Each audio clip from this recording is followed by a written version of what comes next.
All right, let's just jump right in. I want you to picture something. A massive iceberg just floating out there in the ocean. It's incredible, right? Kind of beautiful, but also pretty terrifying. And for so long, the big question has always been, can we even afford to stop this thing from melting? But what if that's been the wrong question all along? What if saving it isn't some huge cost, but actually the single biggest economic opportunity we've ever seen? And to really get a grip on this, we've got to talk about the work of Lord Nicholas Stern, former chief economist at the World Bank.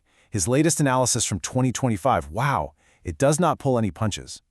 He basically says this decade, right now, is our last real shot. Why? Because the science has laid out a timeline. And honestly, it's brutal, and it doesn't care about our excuses. So when he uses a word like catastrophic, this is what he's talking about. You're looking at these huge, ancient systems like the Bråsvellbreen glacier. I mean, these things have been stable for thousands of years, and now they're showing serious signs of stress.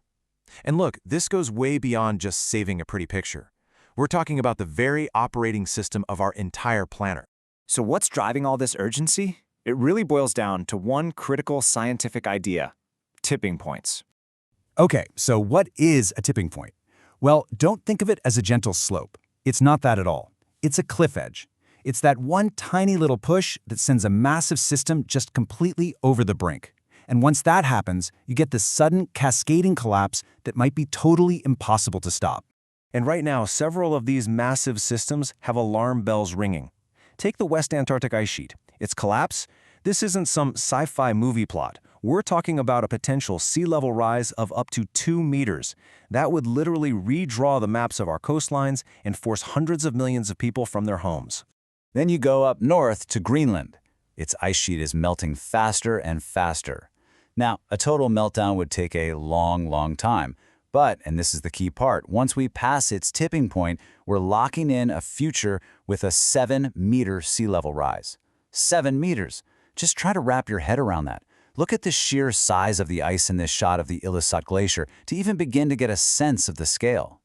And listen, it's not just about the water from the ice. You've also got the Arctic permafrost, which is basically a giant ticking time bomb.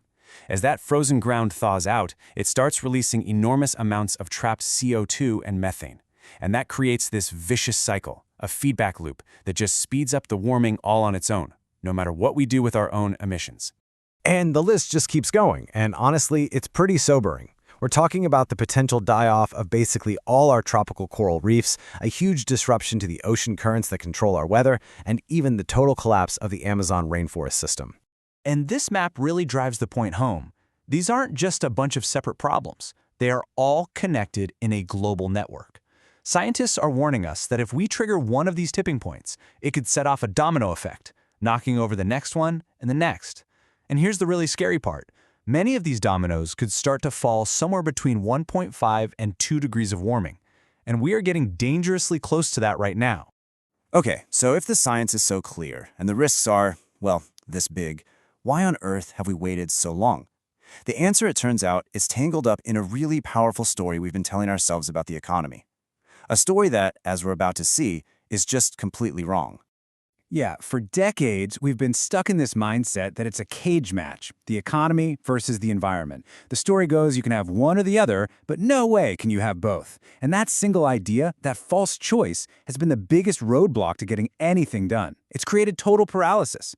But here's where Lord Stern's new work comes in and just flips the whole thing on its head. The old story, it said climate action is a burden. The new story says it's an incredible opportunity. The old story was all about it'll kill jobs. The new one, it'll create a ton of them. So the big takeaway is this: we don't have to choose anymore. In fact, a healthy planet isn't the enemy of a healthy economy, it's the only way to have one. And that right there, that is the foundation for what Stern is calling the great growth story of our century. It's a totally revolutionary way of looking at this. It's about reframing climate action, not as some painful sacrifice, but as the main engine for all the innovation, efficiency, and prosperity we're going to see in the coming decades. And just to see how big of a shift this is, you just have to look at how Stern's own thinking has changed. Back in 2006, his first big report was basically arguing for an insurance policy. The message was, hey, let's pay a little bit now so we don't get hit with a catastrophic bill down the road. But now, his new analysis is something else entirely. It's not about avoiding disaster anymore. It's about jumping on a massive, profitable opportunity. So, how does this actually work? Well, it's a powerful cycle that feeds itself. It all kicks off with innovation, right? Developing all these cool new technologies. Then you scale them up, deploying stuff like clean energy on a massive, massive level. That leads to incredible gains in efficiency, which means our whole economy becomes way less wasteful and more productive. And this is where it gets really cool. That efficiency lets us build smarter systems, like more resilient cities and intelligent power grids. Oh, and there's a huge bonus that we often forget: better public health, because the air is cleaner. And guess what all that does? It unlocks trillions of dollars in new investment, which then fuels the whole cycle all over again. Which brings us to a really crucial point. Getting our heads around this new growth story means we have to accept that we are at this incredible fork in the road, a moment where the fate of our economy and the fate of our planet are just completely tangled together. You see, this isn't just about CO2 in the atmosphere. We're actually dealing with what people are calling a twin crisis. You've got climate change on one side and the loss of biodiversity on the other. And they're not separate issues at all. They're two sides of the same coin. And worse, they're feeding each other, creating this really destructive loop. And this image, it shows that connection perfectly.